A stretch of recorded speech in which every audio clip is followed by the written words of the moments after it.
Olá pessoal, tudo bem? Meu nome é Jean, eu sou professor PSS e eu estou passando aqui hoje para conversar um pouquinho sobre o que está acontecendo na educação aqui no estado do Paraná. Eu acredito que você já saiba que a rede pública de educação está em greve, professores, servidores, estudantes, mas nem todo mundo sabe exatamente por que essa greve está sendo feita e o que está em jogo. E no meio de tanta informação e de tanta desinformação, eu pensei em fazer esse vídeo aqui para falar sobre alguns pontos que eu considero bastante importantes. O primeiro ponto que a gente vai mencionar é o próprio projeto. O projeto se chama Parceiro da Escola e ele consiste em terceirizar a gestão das escolas num formato em que o governo vai pagar para uma empresa privada para ela tomar conta das escolas. O que isso significa na prática? Que o Estado está deixando de cumprir o seu dever constitucional de promover a educação e está repassando verba pública para uma empresa privada. Esse projeto ele foi proposto pelo governador Ratinho Júnior para ser votado na Assembleia Legislativa do Paraná e ele vem com muitas promessas, né? Porém, como a maioria das promessas do governo, elas não se confirmam na realidade. Sobre isso tudo, a gente vai falar primeiro das promessas que são feitas. Esse projeto Parceiro da Escola, ele vem com a promessa de que você vai ter uma maior eficiência da gestão, de que você vai extinguir as aulas vagas, de que você vai ter uma melhoria das condições de trabalho, uma melhoria da infraestrutura do colégio, o que não aconteceu de fato nas escolas que passaram por esse processo. No site da APP, que é o Sindicato dos Professores aqui no Paraná, eles postaram uma notícia com uma entrevista de um professor PSS que estava em uma dessas escolas que foram terceirizadas e a situação é muito diferente do que é propagado pelo governo. Então, esse professor, ele acreditou nas promessas, ele ajudou a fazer propaganda para que a comunidade votasse pela terceirização e o desfecho da história não é tão feliz assim para ele. Prometeram estabilidade, prometeram melhores condições de trabalho, que ele trabalharia apenas em uma escola, que ele teria o mesmo salário ou um salário ainda maior, entre outras coisas. Mas aí o que aconteceu de fato? A escola foi terceirizada, uma empresa de São Paulo, né, não é nem uma empresa do Paraná, uma empresa de São Paulo, assumiu a gestão dessa escola, trouxe gente de fora e pessoas muitas vezes desqualificadas para as funções que elas assumiam. A partir disso, começou a rolar uma pressão por falseamento de informações, como notas dos alunos, as faltas desses alunos, né, porque uma escola terceirizada quer mostrar para o Estado e para a população que ela tem uma eficiência maior, um desempenho maior, sendo que às vezes para conseguir provar isso ela precisa forjar dados e falsear dados. E os professores PSS que começaram a discordar desse tipo de atitude foram demitidos no final do ano. E na escola terceirizada, em uma das escolas terceirizadas aqui no Paraná, muitos professores foram demitidos e quem assumiram foram pessoas que não eram formadas ainda e muitas vezes que nem eram da área que estão atuando. Então você tem uma diminuição de custos, né, para a escola, porque se você manda embora, se você demite um profissional qualificado que recebe um salário X e contrata um estagiário para ser professor, você evidentemente vai gastar menos e, consequentemente, você tem um lucro maior, né? O lucro e o crescimento são o objetivo de todas as empresas, certo? Então, nesse primeiro caso, a gente já tem uma distância entre as promessas e a realidade. Agora, a gente vai para o segundo ponto. E esse segundo ponto é o quê? A greve. O que é uma greve, né? A greve é um direito garantido constitucionalmente pela Lei 7.783. Ela tem todo um aparato legal e ela tem uma série de procedimentos que precisam ser seguidos para que ela seja legítima. Aqui no estado do Paraná, a APP, que é o nosso sindicato, ela cumpriu todos os ritos legais em relação à greve para que todas as pessoas que queiram manifestar sua indignação contra esse projeto pudessem fazer isso sem ser lesionados, né, sem ter nenhum tipo de prejuízo. Ou seja, existe todo um amparo jurídico e legal em torno disso. A greve não é bagunça, a greve não é simplesmente parar de trabalhar e ficar em casa. Existe um motivo para que isso aconteça e existe um processo para que isso tenha legalidade, certo? Porém, aqui no estado do Paraná é muito comum que o governo não queira respeitar muito os direitos, né? Não é um governo muito afeito a isso.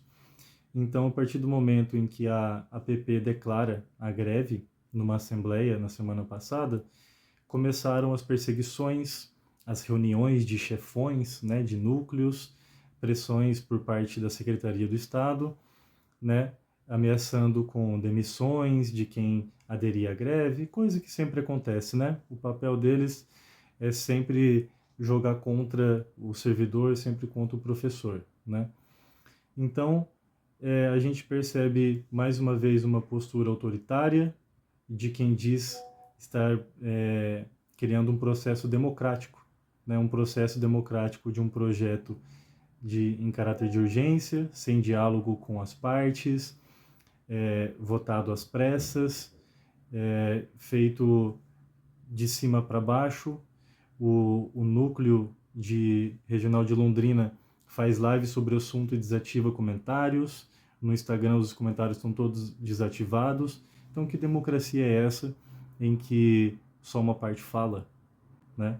Isso não é um diálogo, né? Eu sou professor de língua portuguesa. Existe uma diferença entre monólogo e diálogo, que é quando um fala ou mais de um falam, né? Então, a gente tem aí, de novo, o governo dizendo que faz uma coisa ou prometendo uma coisa e sempre entregando outra, o que não é novidade para ninguém. Bem, a greve começou oficialmente ontem, dia 3 de junho, e a partir disso muitas escolas se mobilizaram, vários professores aderiram à greve, mesmo que o governo mais uma vez divulgue notícias falsas dizendo que a adesão à greve foi baixa. A gente tem uma notícia que foi divulgada pela Folha de Londrina, com base num levantamento feito pela APP, de que cerca de 70% dos professores do estado aderiram à greve. E a gente pode perceber isso pela manifestação que aconteceu ontem em Curitiba, na capital do estado.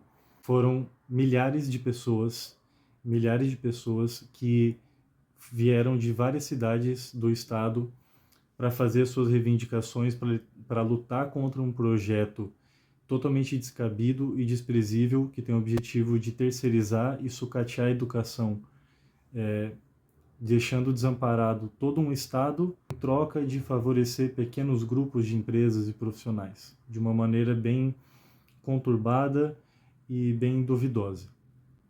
E essa manifestação de Curitiba, para mim, é o terceiro ponto importante aqui, porque a gente teve uma expressão muito significativa e simbólica de ver tanta gente vindo de tantos lugares para defender uma ideia, porque essa não é uma greve dos professores, essa é uma greve da educação.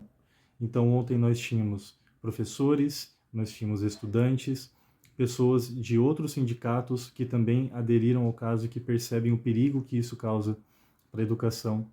A gente teve notas de comitês religiosos falando que não aprovam esse projeto. Então o Estado está querendo nos enfiar isso goela abaixo sem ouvir ninguém, o que, né, de modo geral, não costuma se entender como algo democrático. E o quarto ponto, que eu acho importante mencionar aqui, foi a própria votação na LEP. Esse é o ponto mais vergonhoso de toda essa história. Porque com a presença dos manifestantes lá em Curitiba, com a ocupação dos manifestantes da Assembleia Legislativa do Paraná, o presidente da Câmara, o deputado Adhemar Traiano, suspendeu a votação e um tempo depois ele anunciou que a votação seria no formato online. Aqui é importante mencionar uma coisa: esse deputado Adhemar Traiano, ele já confessou crime de corrupção e ele fez uma negociação para não ser investigado, para não ser processado e não ser preso. Teve que devolver dinheiro, né? E é muito simbólico perceber como que o presidente da Câmara da Câmara não, da Assembleia Legislativa do Paraná é uma pessoa corrupta.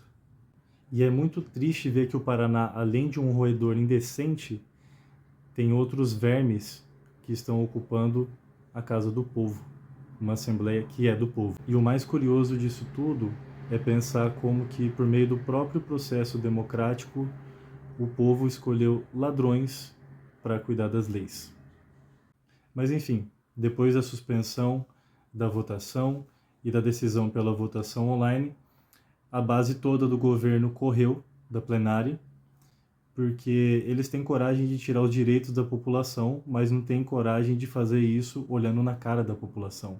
Bem, apesar de a votação já ter acontecido, as primeiras votações, né, existe uma série de etapas para esse processo, apesar de ainda não ter, pelo menos até esse momento, não ter sido tomada uma decisão final, e de existirem certas possibilidades de barrar esse projeto de outras formas, o cenário já se desenhou. Então, até ontem nós tivemos 39 votos a favor do projeto por deputados que foram eleitos pelo povo e que estão ajudando a precarizar a educação do estado inteiro. Porém, no meio de toda essa bagunça, no meio de todo esse caos, é preciso lembrar que nem só de gente imunda é composta a Assembleia Legislativa do Paraná. Eu quero fazer questão de mencionar aqui todos os deputados que ficaram lá. A plenária estava quase vazia, mas nós tivemos alguns deputados que se mantiveram lá que não têm medo do povo. Porque não é preciso ter medo do povo se você não faz nada que o prejudique, afinal de contas.